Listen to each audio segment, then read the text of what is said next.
یہ سب سے اہم سلائیڈ ہے آج کے پورے لیکچر کی۔ دنیا بھر میں لاکھوں کروڑوں اربوں چیزیں پائی جاتی ہیں، زکوٰۃ صرف 5 چیزوں پر فرض ہے۔ ہم نے ان کو مائنس کر دیا، فصلوں کو اور جانوروں کو مائنس کر دیا۔ باقی زکوٰۃ کتنی چیزوں پر فرض ہے؟ 5 چیزوں پر۔ کتنی آسانی ہے شریعت مطہرہ کی۔ پہلی چیز ہے سونا۔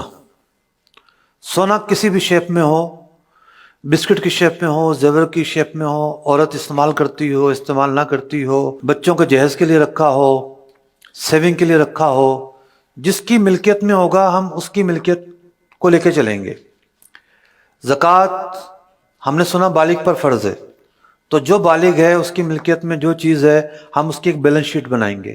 ہاں بھی اس کے پاس یہ چیز ہے، یہ چیز ہے، یہ چیز ہے، زکوٰۃ فرض ہے یا زکوٰۃ فرض نہیں ہے۔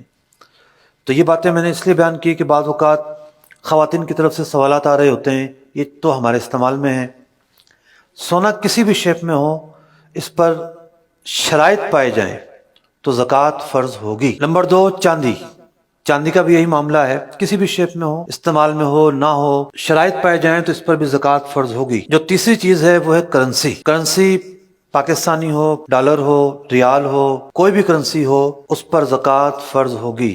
بٹ کوائن ہے، ڈیجیٹل کرنسی کے نام پر جو پروڈکٹ مارکیٹ میں آئی ہے، اس کو ہم کرنسی مانتے ہی نہیں ہیں۔ نام لوگوں نے کرنسی رکھا ہے، لیکن کرنسی کی تعریف یہ ہے گڈس کے مقابلے میں کاؤنٹر ویلیو کے طور پر جو چیز استعمال ہوتی ہے وہ کرنسی کہلاتی ہے۔ آپ خریداری کرتے ہیں اس چیز سے، یہ دے دیں، یہ دے دیں، یہ دے دیں، یہ دے دیں۔ ہم کرنسی نکال کر ضروریات زندگی کی چیزیں خریدتے ہیں، تو کرنسی ہمیشہ جو گڈس ہے اس کے کاؤنٹر ویلیو کے طور پر، اس کے معاوضے کے طور پر استعمال ہوتی ہے۔ بٹ کوائن زیادہ سے زیادہ ایک انسٹرومنٹ ہے، ٹریڈنگ انسٹرومنٹ ہے، زیادہ سے زیادہ بس۔ اور وہ بھی ہے کہ نہیں ہے، اس میں بھی علماء کو اختلاف ہے۔ ہمارا فتویٰ یہ ہے کہ ڈیجیٹل کرنسی کی خرید و فروخت جائز نہیں ہے، کیونکہ اس کے اندر غرر ہے، اس کے اندر دھوکہ ہے۔ مارکیٹ اتنی اپ ڈاؤن ہے، اتنی صورتیں ہیں عجیب و غریب، تو ہم نے اس کے جواز کا فتویٰ نہیں دیا۔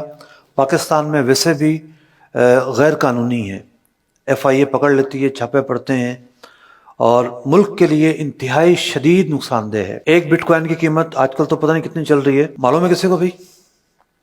پہلے تو تھی 30 لاکھ روپے، 40 لاکھ روپے، اب ڈالر مہنگا ہوا تو سکتا اور بڑھ گئی ہو۔ بھئی ایک کمپیوٹر کا کوڈ بندہ خریدتا ہے 30-40 لاکھ روپے دے کر، 30-40 لاکھ روپے میں فیکٹری لگ جاتی ہے۔ فیکٹری لگتی ہے، مصنوعات تیار ہوتی ہیں، باہر جاتی ہیں، ایکسپورٹ ہوتا ہے، ملک میں ڈالر آتا ہے، لوکلی لیبر کو کام ملتا ہے۔ 30-40 لاکھ روپیہ ایک کمپیوٹر کے کوڈ میں آپ نے رکھ دیا، جس کا پاسورڈ بھول گئے تو گئے کام سے۔ اس کا ایسا کوئی فزیکل استعمال نہیں ہے، دنیا میں تھوڑا سا چینج آیا، پتہ نہیں کہاں سے کہاں جائے گی۔ تو یوں اس کے اندر غرر ہے، انسرٹنٹی ہے، اتار چڑھاؤ بہت زیادہ ہے۔ چوتھی چیز ہے پرائز بانڈ۔ پرائز بانڈ جو ہے بعض لوگ کہتے ہیں کہ جائز نہیں ہے۔ 2 طرح کے پرائز بانڈ ہوتے ہیں، 2-3 سالوں سے ایک پرائز بانڈ کی نئی قسم پیدا ہوئی ہے مارکیٹ میں، پریمیم پرائز بانڈ کہلاتے ہیں۔ یہ خالصتاً سودی پرائز بانڈ ہے۔ یہ پرائز بانڈ ہمارے اس لسٹ میں شامل ہی نہیں ہے، اس وجہ سے کہ وہ تو صرف ایک رسید ہے۔ اصل تو وہ سیونگ اکاؤنٹ ہے جس پر سود ملتا ہے، اور ایک سودی اسکیم ہے جس میں پڑھنا جائز بھی نہیں ہے۔ یہ جو دوسرے پرائز بانڈ ہیں جو پرانے ہیں، ان پرائز بانڈ کی جو حیثیت ہے وہ ٹریڈنگ گڈس کی ہے۔ ٹریڈنگ گڈس کے طور پر یہ اپنا وجود رکھتے ہیں۔ جس طرح ڈاک کا ایک ٹکٹ ہوتا ہے، جس طریقے سے اب اسٹامپ پیپر ہوتا ہے۔ ڈاک کا ٹکٹ ایک ہی ایریا کا ہے لیکن اس کی قیمتیں ڈیفرنٹ ہیں، اسٹامپ پیپر ایک ہی پیپر ہے، A4 کا پیپر، اس کی قیمتیں ڈیفرنٹ ہیں، اور اس ڈیفرنٹ قیمتوں کی وجہ سے آپ اس کو خرید رہے ہوتے ہیں۔ تو اس پرائز بانڈ ایک خود گڈس ہے، اگر گم ہو جائے تو آپ کے پیسے چلے جاتے ہیں۔ یہ اس بات کا ثبوت ہے کہ یہ رسید نہیں ہے۔ رسید ہوتی تو آپ اصل سے جا کر ریکور کر لیتے۔ سودوں کے اندر استعمال بھی ہوتا ہے، یہاں کا ریشو مجھے نہیں پتا، کراچی میں تو بہت زیادہ ہے۔ کوئی پراپرٹی کسی نے خریدی ہے، اتنا کیش دیں گے، اتنا پرائز بانڈ دیں گے، تو یوں ایز اے انسٹرومنٹ کے طور پر، ٹریڈنگ گڈس کے طور پر اس کی اپنی ایک حیثیت ہے، اور مال تجارت میں یہ شمار ہوتا ہے۔ 5ویں چیز ہے مال تجارت۔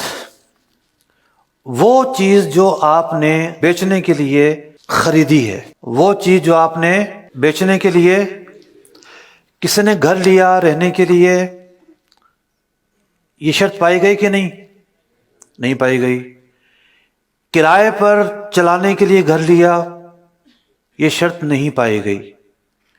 ٹرانسپورٹر ہے، اس کی گاڑیاں چلتی ہیں کرائے پر، ایک گاڑی کروڑوں روپے کی ہوتی ہے، تو وہ گاڑی اس نے بیچنے کے لیے نہیں خریدی، کرائے پر چلانے کے لیے خریدی ہے۔ تو مال تجارت سے مراد ہے کہ جس کو آپ خریدتے ہیں بیچنے کے لیے، تو وہ تیار پروڈکٹس ہوں، جیسے کسی کی کریانے کی دکان ہے تو مال تجارت ہے، جو بھی اس کی دکان میں رکھا ہوا ہے بیچنے کا سامان، کچھ سامان فرنیچر ہوگا، کچھ الماریاں ہوں گی، یہ بیچنے کے لیے نہیں ہے۔ آفس ہے کسی کا، اس میں بہت بڑا عالی شان فرنیچر ہے، کمپیوٹر ہیں، بہت ساری چیزیں ہیں، لیکن وہ بیچنے کے لیے نہیں ہے، ان پر زکوٰۃ فرض نہیں ہوگی۔ تو یوں بہت ساری چیزیں ایسی ہیں ہمارے چاروں طرف پھیلی ہوئی، جب ہم ان کو دیکھتے ہیں تو وہ بیچنے کے لیے نہیں ہوں گی۔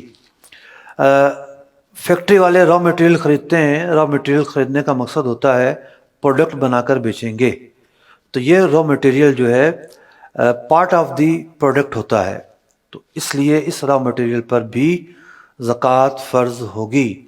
البتہ جو مشینری، بھاری بھاری مشینری فیکٹریوں میں لگی ہوئی ہیں، کیا وہ بیچنے کے لیے ہیں؟ نہیں، ان مشینریز پر زکوٰۃ فرض نہیں ہے، کیونکہ وہ بیچنے کے لیے نہیں ہے، مال تجارت نہیں ہے۔ ہاں کسی کا کام ہی مشین بیچنے کا ہے تو ظاہر بات ہے اب اس کے لیے یہ آئٹمز جو ہیں وہ ٹریڈنگ گڈس ہوں گے اور زکوٰۃ فرض ہوگی۔ تو یہ 5 چیزیں ہیں جو قابل زکوٰۃ اموال ہیں۔